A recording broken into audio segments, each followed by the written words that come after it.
Alors, aujourd'hui, on va s'attaquer à l'histoire d'une nation insulaire absolument fascinante, Madagascar.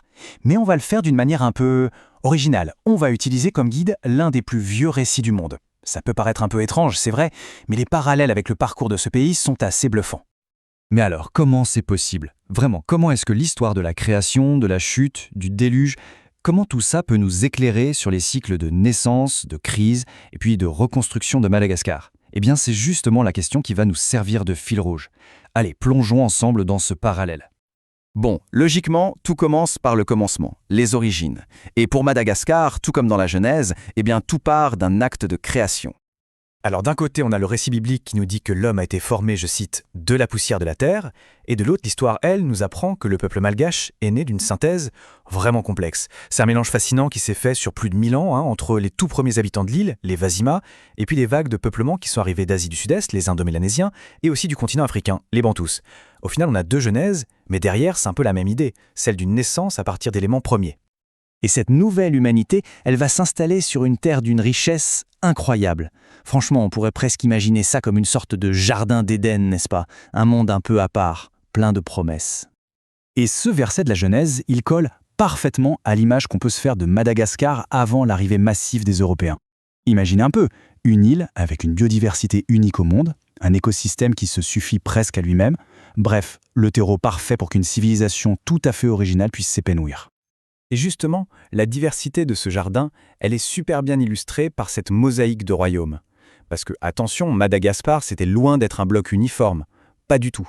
L'île abritait des sociétés vraiment complexes. On avait par exemple les puissants royaumes côtiers des Sakalava qui étaient très tournés vers le commerce maritime, mais on avait aussi sur les hautes terres des royaumes agricoles comme celui des Mérinas. En fait, chaque groupe a prospéré à sa manière, créant un équilibre social et politique assez subtil. Mais voilà, comme dans le récit originel, cet équilibre si fragile, il va être rompu. L'arrivée d'influences extérieures va marquer un tournant décisif. C'est le début de ce qu'on pourrait appeler, pour suivre notre métaphore, la chute. Alors, quel est ce fameux fruit défendu? Eh bien ici, il prend la forme du commerce avec les Européens. C'est un échange qui semble alléchant au départ. En contrepartie d'esclaves, de bœufs et de riz, ils offrent des piastres, de l'argent et surtout des fusils. Et c'est ça, l'introduction des armes à feu, qui va complètement bouleverser les rapports de force sur l'île. Ça va enclencher un cycle de violence qui vraiment changera Madagascar pour toujours.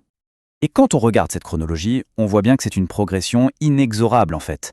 Tout commence par une simple découverte en 1500, puis on passe à l'installation de comptoirs commerciaux. Arrive le 19e siècle, et là les choses s'accélèrent. Les puissances européennes, surtout les Anglais, vont habilement jouer des rivalités entre les royaumes malgaches.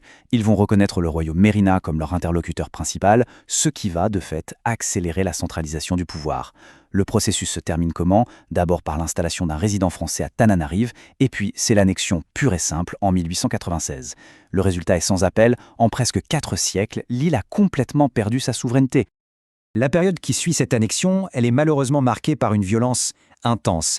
La domination coloniale, puis plus tard les luttes pour l'indépendance, tout ça va laisser des cicatrices très profondes dans la société malgache.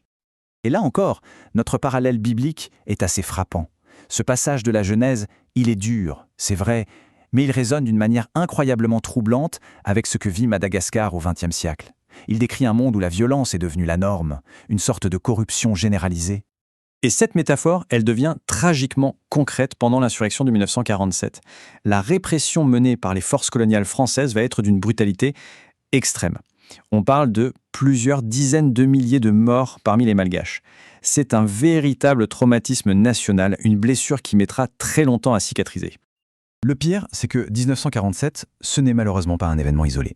Même après l'indépendance, l'histoire de Madagascar reste jalonnée de crises très violentes.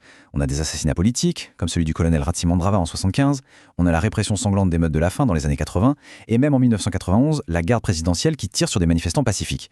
On a vraiment l'impression d'un cycle de violence qui n'en finit pas de se répéter. Alors, la question qui se pose, c'est face à ces cycles de destruction, comment est-ce qu'une nation fait pour se reconstruire? Et c'est là que notre dernière grande métaphore entre en jeu. Celle du déluge, et bien sûr de l'arche qu'on construit pour y survivre. À Madagascar, ce déluge politique, qu'est-ce que c'est concrètement? Eh bien, c'est ce moment de crise totale où tout l'édifice institutionnel s'effondre. On l'a vu par exemple en 2009. L'ordre ancien est complètement balayé et il faut tout recommencer, repartir de zéro, tout reconstruire. Et pour construire cette arche, on observe souvent un schéma qui se répète. La sortie de crise après 2009 l'illustre parfaitement. D'abord, étape 1. Tout part d'une crise institutionnelle majeure, le genre de crise qui paralyse tout le pays. Ensuite, étape 2. On met en place une structure temporaire, une sorte de gouvernement de transition, ici la haute autorité de transition, juste pour gérer les affaires courantes. Troisième étape, et c'est crucial, on refonde le pacte social. Comment ? En écrivant une nouvelle constitution. C'est la naissance d'une nouvelle république, en l'occurrence la 4e. Et enfin, dernière étape, on organise de nouvelles élections pour essayer de restaurer un ordre démocratique. Finalement, chaque nouvelle république, c'est une nouvelle tentative de construire une arche un peu plus solide que la précédente. Et pourtant, même au milieu de tout ce chaos, de toute cette destruction, le récit biblique nous rappelle qu'il reste une lueur d'espoir. Un espoir qui subsiste à travers une seule figure. C'est un symbole de résilience qui est extrêmement puissant. C'est l'idée que même après la pire des catastrophes, la possibilité d'un nouveau départ existe toujours. Et tout ça, ça nous amène à notre question finale. On l'a vu, l'histoire de Madagascar, un peu comme celle de la Genèse, c'est une succession de créations, de chutes, de déluges. Alors la grande question, celle qui reste en suspens, c'est de savoir si, après le tout dernier déluge en date, une véritable nouvelle création est enfin possible.